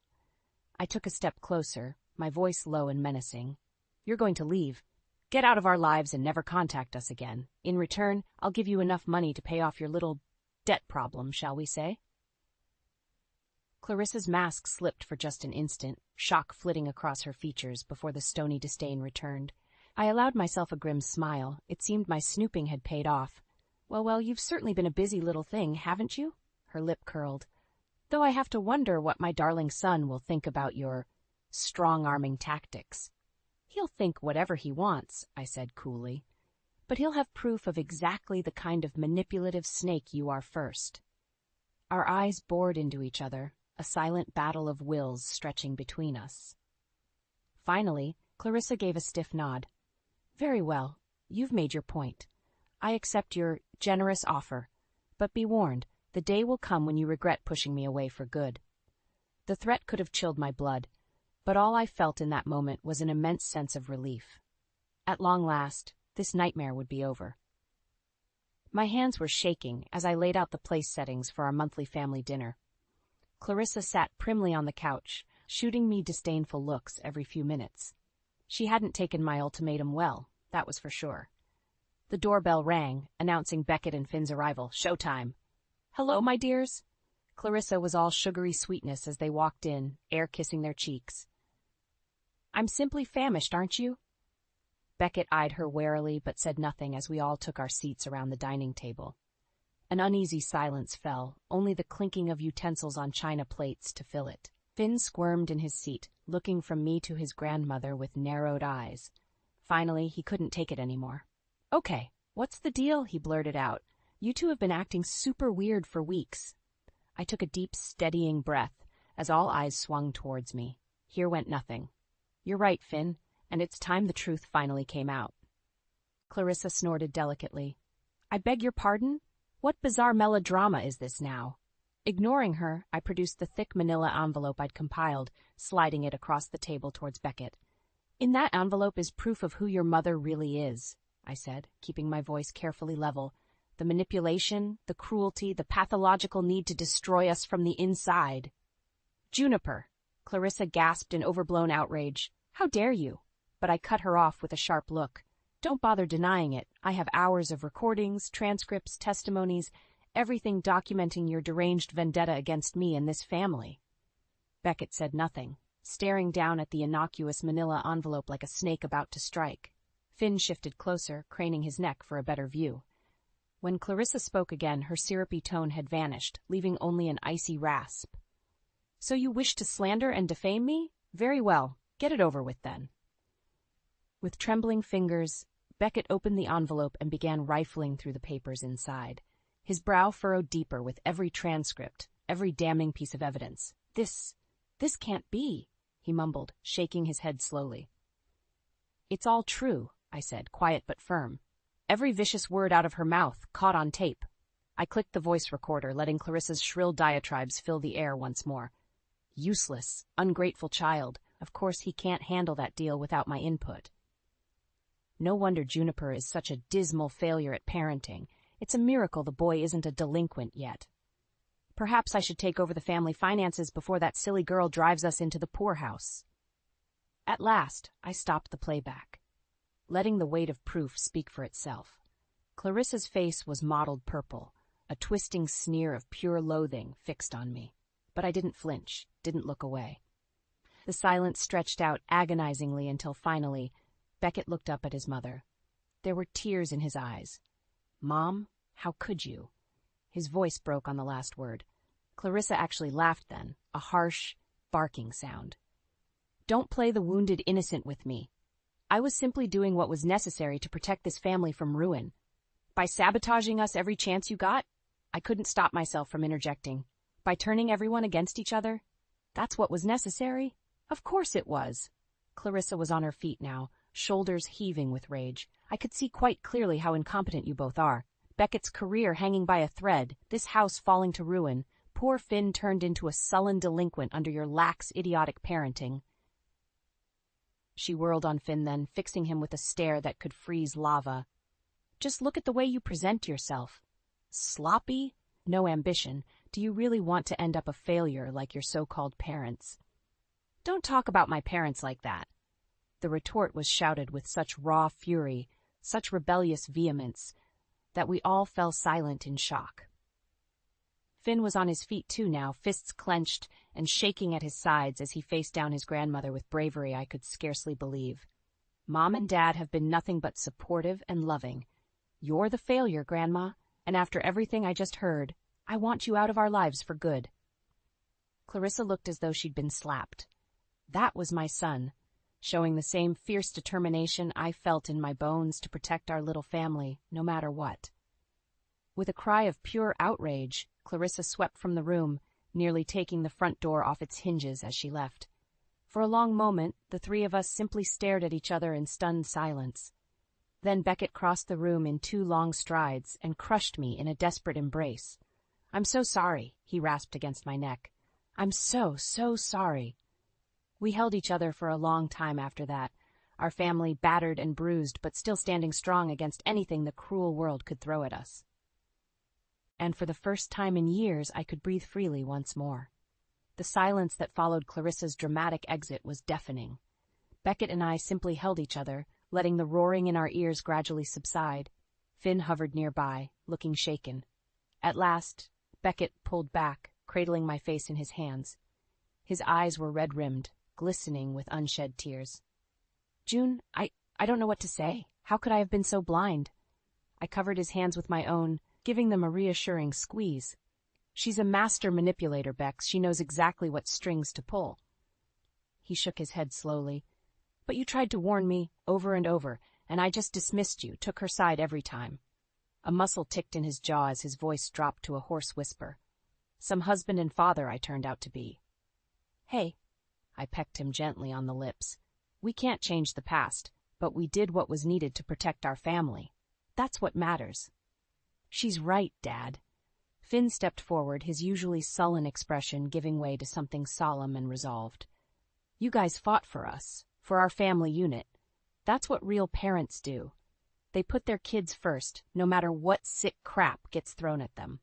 He looked down, scuffing at the hardwood with his sneaker toe. I'm sorry, I haven't really appreciated that, or noticed how much you've both sacrificed while that evil witch was making all your lives hell." Beckett pulled Finn into a fierce hug, holding him tightly. I felt the moisture prick at my own eyes watching them, my 2 favorite people, survivors of the worst betrayal. "No more apologies," Beckett said gruffly. "We're a team again now, the 3 of us. Anything else, we handle it together. United front." Finn nodded wordlessly against his father's shoulder. When they finally separated, all traces of the moody teenager had left his face. He looked solemnly determined. "So, what's the plan? Do we go to the cops, file a report about her?" I shook my head. As satisfying as that sounds, it's not worth dragging this ugliness out any further. She's gone from our lives now. Best to let her disappear for good. Beckett nodded in agreement. "There is one last loose end to tie up, though." He withdrew a check from his shirt pocket, holding it out to me with a rueful smile. "Your settlement fee for getting rid of dear old Mom. Seems like you've got a real head for this revenge scheme stuff." I rolled my eyes, but couldn't stop the grin from spreading across my face as I took the check. "Please, it was a piece of cake compared to the drama of getting you 2 geniuses to do your homework every night." Finn snorted, some of his old teenage snark returning. I relished the sound, so familiar and comforting after the nightmare we'd endured. Later that evening, I made the inevitable call to Clarissa. She answered on the 3rd ring, her tone as cutting as I expected. "Well, you've had your fun, exposed me as a villain for the storybooks. Are you quite satisfied?" I nearly bit my tongue, forcibly restraining the caustic retort. No more vicious back and forths. It was time to break this cycle forever. "I'm wiring you the money to cover your debts and get back on your feet, Clarissa. Use it well, live your life however you want from now on." I paused, taking a deep breath. "Just never contact us again, or there will be consequences." For a moment I thought she might try to argue, to manipulate her way back into our lives as she'd always done. But finally she gave a stiff nod. "Very well. This chapter of our lives is over, it seems. Though I shudder to think of the dysfunction you'll raise my great-grandchildren in." The barb hit its mark, as did her parting laughter at my stunned silence. But instead of anger, I felt only pity for the miserable, petty woman.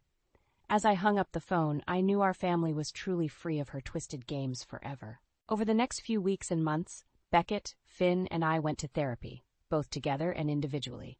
We processed the emotional wounds Clarissa had inflicted, made a plan to rebuild our bonds of trust and open communication. It wasn't easy, not by any stretch. There were setbacks, conflicts that reopened old scars, but we persevered, drawing strength from each other. Slowly, steadily, the darkness lifted. Beckett and I rediscovered the passionate love that first drew us together. Finn's perpetual sulk faded as he opened up about his hurt and insecurities. We became an invincible unit once more. And as for me, I felt a profound sense of catharsis and triumph. I had been forced to fight for my family's very existence, and I'd won. No, we'd won. Because there was no victory without the three of us. Boldly staring down malice and emerging with our humanity, our unbreakable core, intact, that knowledge made every hardship worth it. My life's purpose achieved. The moving truck rumbled up Clarissa's driveway, an oversized metal beast hungrily awaiting its cargo. I watched from the sidelines, arms folded across my chest. Well, isn't this a heartwarming family farewell? Clarissa swept out of the front door, as elegantly poised as ever despite the circumstances. She zeroed in on me immediately, those hawk-like eyes glinting with residual malice. I must say, Juniper, I'm almost impressed. Scheming to kick your own mother-in-law out on the street. It's delightfully cutthroat of you. My jaw clenched, but I held my tongue. No more rising to her barbed taunts, ever again. Beckett emerged from the house then, Finn trailing behind with a sullen expression. He strode over to me, slipping a protective arm around my waist. That's enough, Mother. We had a deal. You take the money and resettle elsewhere. No more drama.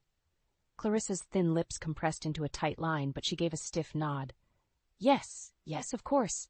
A deal is a deal, after all. Her gaze flicked towards Finn, who was determinedly avoiding her eyes. Though I do hope you'll allow me one last word with my grandson before I'm so tragically banished. The derisive sarcasm in her tone made my skin crawl, but Beckett simply shrugged. That's up to Finn. We're not going to force him. An uncomfortable silence fell. I could see the wheels turning in Clarissa's mind as she considered whether or not to push the issue. Thankfully, Finn made the choice for her. I don't have anything to say, he mumbled, finally meeting her stare with undisguised contempt. Not after everything you put this family through. For a fraction of a second, Clarissa's mask slipped, revealing the unholy rage boiling underneath. Then, just as quickly, the cool disdain returned. Very well. Can't say I'm surprised at such petulant disrespect given your subpar upbringing. One final jab before sweeping past us towards the idling moving truck. As the movers began efficiently loading up the last remnants of Clarissa's presence in our lives, Beckett turned to me with a small, sad smile. I know this was extreme, but you did what needed to be done for all of us. Thank you. I laced my fingers through his, giving his hand a soft squeeze. We're family, I said simply. Till the end. The journey ahead wouldn't be easy, I knew that. Old wounds ran deep, and there was bound to be more emotional fallout from Clarissa's torment to confront. But at least now it would be just the three of us, shoulder to shoulder. No malignant outside force driving us apart. Over the coming weeks and months, we slowly but surely put the painful pieces back together. Beckett and I attended joint counseling, relearning to openly communicate without fear of undermining from Clarissa. Finn started seeing a therapist, too, to work through the damage of having such a toxic influence in his life from an early age. There were setbacks, absolutely. Clarissa's cruel words would slither unbidden into my mind at random moments, filling me with impotent anger and hurt. Beckett admitted to still struggling with guilt over being so blind to her true nature for so long. And Finn? Well, he was a typical teenager, after all. His old sullen habits would creep back in without warning. But we took each challenge as it came. As a team, with Clarissa finally out of our lives for good, we were free to heal and reconnect on our own terms. The day I knew we'd truly put the past behind us came unexpectedly. One crisp autumn evening at the dinner table. There was no special occasion, nothing to mark the moment as significant. Beckett and I chatted about mundane things, work, errands, the new movie we wanted to see over the weekend. Finn sat across from us, chewing thoughtfully as he listened. Then, out of nowhere, he set down his fork and looked up at me with those same serious eyes that had first showed his backbone against Clarissa's manipulation. You know, I get it now. Why you fought so hard to get rid of Grandma. I paused, startled, sharing a glance with Beckett. We'd thought that painful chapter of our lives firmly closed. Finn scratched at the back of his neck, suddenly bashful. I mean, I always knew she was bad news in a general way, but seeing how far you went to protect us, risking everything, not just thinking of yourself. He shook his head slowly. That's what real parents do, you know? They'd go through anything for their kids, no matter what. My vision blurred with grateful tears as I reached across the table to grip Finn's hand. You've got that right, kiddo. No matter what. In that moment, I felt something profound shift inside me. The last lingering tendrils of anger and hurt over Clarissa's cruelty simply evaporated. Whatever resentment or bitterness had been weighing me down for so long just dispersed into the ether. As I looked around at my little family, my heart swelled with love. This was everything, the core truth that had kept me fighting through our darkest days. Beckett and Finn were my world, and I would walk through fire 1,000 times to keep them safe and happy. The past was just that, past. We had survived the worst betrayal and come out battered, but bonded and stronger than ever before. A new chapter was unfolding for us, one of healing and rediscovered joy. And this time I thought with a serene smile there would be no outside forces to disrupt our hard-earned peace. Just us, forging our own path forward as a united, radiant family.